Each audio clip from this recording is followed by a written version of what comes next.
जय Hind, Vande Mataram. Expose times में आपका स्वागत है। मैं हूं मुनेश श्रीवास्तव। हम उस देश के वासी हैं जिस देश में गंगा बहती है और इसी देश में हिंदू रहते हैं और इस हिंदू को अपने आराध्य देव के जन्म स्थान पर उनके मंदिर को पाने के लिए सैकड़ों वर्ष लग जाते हैं। इसमें दो राय नहीं कि हिंदू समाज सहनशीलता के शिखर पर बैठा है, लेकिन यही सहनशीलता इन्हीं के गले की फांस भी बन जाती है। पर जमाना करवट लेता है और अपने हक की लड़ाई शुरू होती है। तो वीडियो में आगे बढ़ने से पहले आप सभी दर्शकों से मेरा अनुरोध है कि आप हमारे चैनल को सब्सक्राइब कर लें, बेल आइकन प्रेस कर लें ताकि हर वीडियो का नोटिफिकेशन आप तक पहुंचता रहे। लाइक करें, कमेंट करके ज़रूर बताएं कि हमारा ये प्रयास आपको कैसा लग रहा है। अयोध्या में श्री राम का भव्य मंदिर बन रहा है। काशी में ज्ञानवापी मंदिर के लिए कानूनी लड़ाई जारी है और अब श्री कृष्ण जन्मभूमि के विवाद पर कानून की ओर से हिंदू पक्ष को राहत मिली है। इलाहाबाद हाई कोर्ट में हिंदू पक्ष द्वारा दाखिल की गई याचिका, जिसमें शाही ईदगाह मस्जिद की कोर्ट कमीशन द्वारा सर्वे कराए जाने की मांग को स्वीकार कर लिया गया है। इसे हिंदुओं की एक बड़ी जीत के तौर पर देखा जा रहा है। इस विवाद पर कोर्ट में लड़ाई लड़ रहे अधिवक्ता विष्णु शंकर जैन ने क्या बताया, पहले आप इसे सुनिए। और सिविलाइजेशनल बैटल में सबसे इंपॉर्टेंट होता है कि अगर कोई किसी मंदिर परिसर के अंदर घुस के उसे गलत ढंग से मस्जिद कहने लग जाए तो वो मस्जिद नहीं महाजिद होती है। और इसी के लिए उस शाही ईदगाह मस्जिद को हटाने के लिए हमने सिविल सूट दायर किया था। सिविल सूट की इंपॉर्टेंस देखते हुए इलाहाबाद हाईकोर्ट ने इस केस को अपने पास मंगाया ओरिजिनल ट्रायल के लिए, और आज ऐतिहासिक फैसला देते हुए इलाहाबाद हाईकोर्ट ने कहा है कि वहाँ पे एडवोकेट कमीशन के द्वारा एडवोकेट कमीशन का सर्वे होना चाहिए। उस मांग को इन प्रिंसिपल अलाउ कर दिया है। कितने मेंबर एडवोकेट कमीशन पैनल होगा, कौन कौन उसमें जाएगा, स्टेट गवर्नमेंट उसको कैसे प्रोटेक्शन देगी, क्या क्या मोडालिटीज होंगी, कितने बजे से होगा, फोटोग्राफी वीडियोग्राफी कैसे होगी, ये सारी मोडालिटीज 18 दिसंबर को तय की जाएंगी। ये कमीशन होगा, ये कब जाएगा और किस तरह से? मैंने वही बात बताई। ये सारी बातें कब जाएगा, कितने लोग जाएंगे, फोटोग्राफी कैसे होगी और इसको कैसे कैसे सुपरवाइज किया जाएगा, पुलिस प्रोटेक्शन कैसे होगा, ये सारी बातें, ये सारी मोडालिटीज कोर्ट 18 दिसंबर को तय करेगी। वहाँ पर कुछ ऐसे चीज दिए थे, क्या कहेंगे उसमें? क्या डिमांड्स? हमारी एप्लीकेशन में ये डिमांड थी कि शाही ईदगाह मस्जिद में ऐसे बहुत से साइंस और सिंबल्स हैं जो हिंदू मंदिर की तरफ इंगित करते हैं। अगर आज कोई कृष्ण जन्मभूमि का प्लिंथ देख ले और शाही ईदगाह मस्जिद का प्लिंथ देख ले, और जो मटेरियल है कंस्ट्रक्शन का, दोनों कंस्ट्रक्शन का मटेरियल एक है, गलत ढंग से एक मंदिर परिसर के अंदर घुस के उसको मस्जिद में कन्वर्ट करने का काम किया गया है। इसलिए यहाँ पे एडवोकेट कमीशन का सर्वे कराना बहुत जरूरी है, जिससे वहाँ की वस्तु स्थिति पता चल सके। हमारी एप्लीकेशन नंबर 130 गा को अलाउ करते हुए आज माननीय न्यायालय ने आदेश दिया है कि वहाँ पे एडवोकेट कमीशन जारी किया जाता है। एडवोकेट कमीशन में कौन कौन जाएगा, मैं दोबारा इस बात को बताना चाहता हूं क्लैरिटी से, वो 18 दिसंबर को तय किया जाएगा। ये बताइए। हालांकि कोर्ट के इस कदम के बाद कई एंटी हिंदू गिरोह बिलबिलाने लगे हैं और कहा जा रहा है कि इससे देश का माहौल खराब होगा। तो वो ये क्यों भूल जाते हैं कि भारत का माहौल और भाईचारा उस वक्त क्यों नहीं खराब हुआ जब हिंदुओं के आराध्य और इष्ट देवों के मंदिरों को तोड़ा गया। अब जब उसे वापस मंदिर के स्वरूप में लाने की बात हो रही है तो कैसे माहौल खराब हो सकता है? भाई, ये देश संविधान से चलता है और इन विवादित स्थलों पर जो कार्रवाई हो रही है वो पूर्ण रूपेण संवैधानिक तरीके से हो रही है। अब आपको लिए चलते हैं उस खबर की ओर जो वक्फ एक्ट से जुड़ी है। पहले तो हमें वक्फ एक्ट के बारे में जानकारी करनी होगी। इस कानून के बारे में बस इतना समझ लीजिए कि कल कोई आपके घर पर आएगा और आपको वो बेदखल कर देगा तो आप किसी भी प्रकार की कानूनी लड़ाई लड़ पाने के अधिकारी नहीं होंगे। कुछ इस कदर खतरनाक है ये कानून। इसकी पूरी जानकारी दे रहे हैं अधिवक्ता, सुप्रीम कोर्ट के अधिवक्ता अश्वनी उपाध्याय। तो आइए उनसे जानते हैं कि ये कानून क्या है और कैसा है। वक्फ कानून की उल्टी गिनती शुरू हो चुकी है। पीआईएल कोर्ट में पेंडिंग है, लेकिन अब यह मामला संसद में भी पहुंच गया है। राज्यसभा के सांसद आदरणीय हरनाथ यादव जी ने इसके लिए एक प्राइवेट मेंबर बिल पेश किया है। जो हरनाथ यादव जी ने वक्फ कानून खत्म करने के लिए बिल पेश किया, उसका कांग्रेस और उनके सहयोगी दलों ने, इंडी अलायंस ने इसका जबरदस्त विरोध किया। बाद में वोटिंग हुई और वोटिंग के आधार पे उनका जो बिल था वो वहां पे पास हो गया है, अभी कानून खत्म नहीं हुआ है, बल्कि अभी ये केवल अलाउ हुआ है कि हाँ उनके बिल पे चर्चा होगी। अब जो ये बिल राज्यसभा का है, जो वोटिंग के आधार पे, बहुमत के आधार पे पास हुआ है, ये जाएगा राष्ट्रपति जी के पास। राष्ट्रपति जी उसको अप्रूव करेंगी, फिर वो वापस आएगा वाइस प्रेसिडेंट के पास और फिर राज्यसभा में चर्चा होगी। जब राज्यसभा से पास हो जाएगा फिर लोकसभा में जाएगा। और इस बीच अगर सरकार ने कोई बिल पेश कर दिया और सरकार ने कानून वापस ले लिया अपनी तरफ से बिल पेश करके, तो स्वाभाविक सी बात है ये कानून अपने आप खत्म हो जाएगा। अब तक पूरे देश में 120 PIL फाइल हो चुकी है और यह बात केंद्र सरकार ने अभी कोर्ट में एक एफिडेविट फाइल करके हमें बताया। हमारी PIL पे केंद्र सरकार के कानून मंत्रालय, गृह मंत्रालय को नोटिस जारी हुआ है। उसी के जवाब में केंद्र सरकार ने बताया है कि यह मामला केवल दिल्ली में नहीं है, बल्कि देश की सभी हाई कोर्ट में वक्फ कानून के खिलाफ PIL आ चुकी हैं और अब तक टोटल 120 PIL आ चुकी हैं पूरे देश में। लेकिन हमने जो PIL फाइल करके कहा है कि वक्फ एक्ट जैसा कानून पूरे दुनिया में नहीं है। यह वक्फ एक्ट सबसे पहली बार नेहरू जी ने 1954 में बनाया था।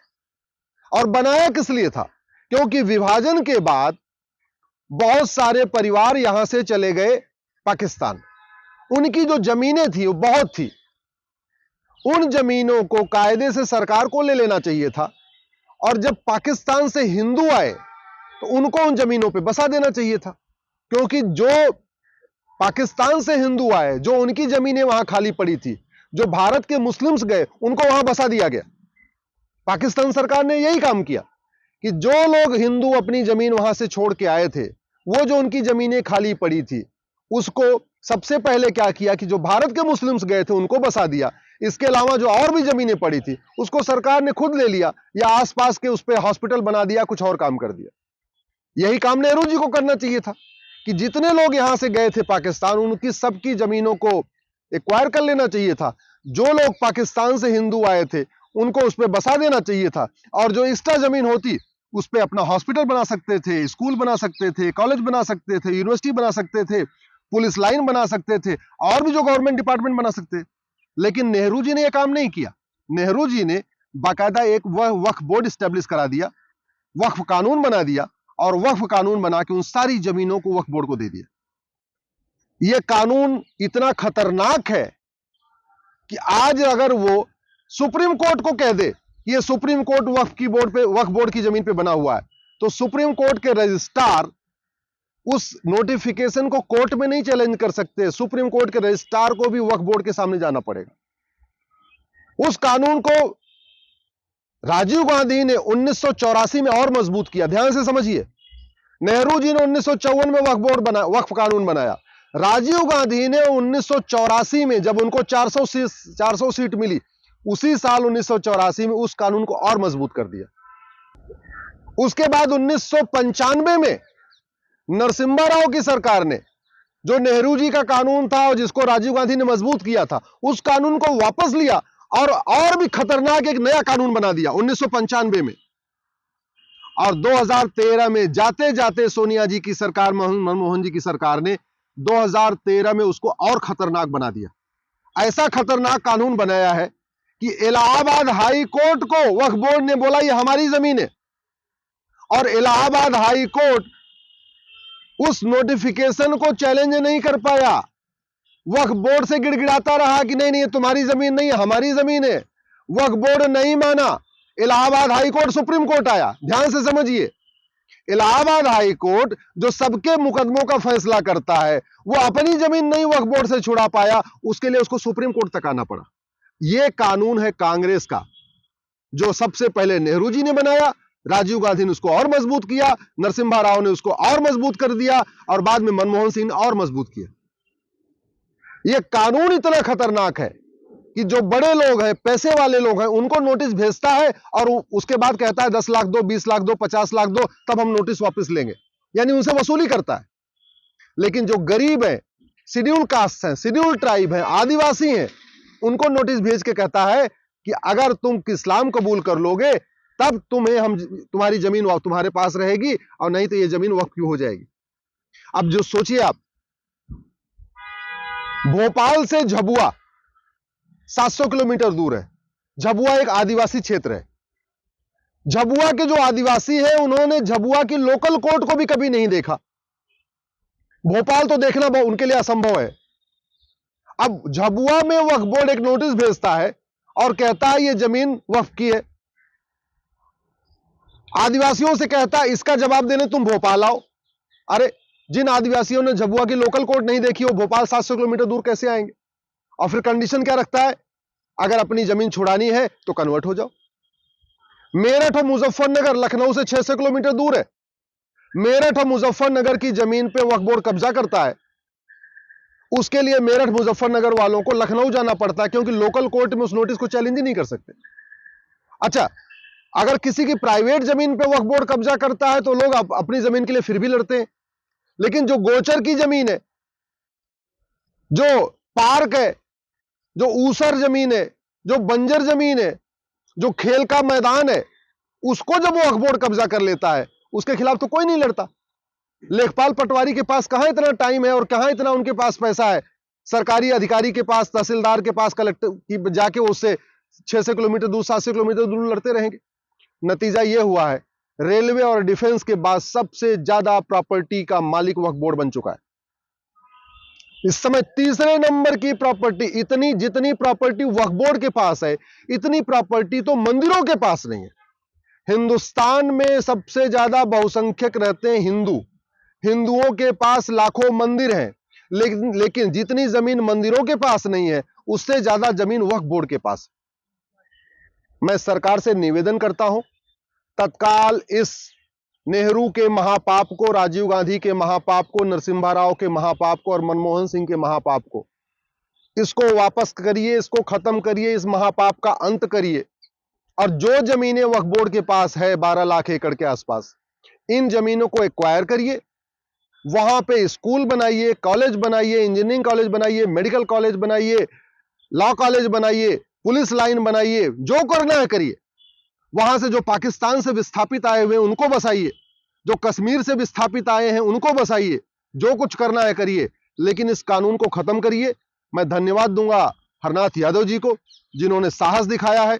मैं देश के सभी सांसदों से कहता हूं, सभी सांसदों से, वो किसी भी पार्टी के हैं, सबसे हाथ जोड़ के निवेदन करता हूं, वक्फ बोर्ड के खिलाफ, वक्फ एक्ट के खिलाफ आवाज उठाइए। नहीं तो याद रखिए 20 से 25 साल के बाद आप ही के बच्चे आपसे सवाल पूछेंगे कि आप पार्लियामेंट में रह के क्या किए, आपने वक्फ कानून के खिलाफ आवाज क्यों नहीं उठाया। तो आपने सुना, वक्फ एक्ट के सामने स्वयं हाई कोर्ट भी नहीं बच सकता, तो देश की जनता की हैसियत ही क्या है इस अनैतिक कानून के सामने।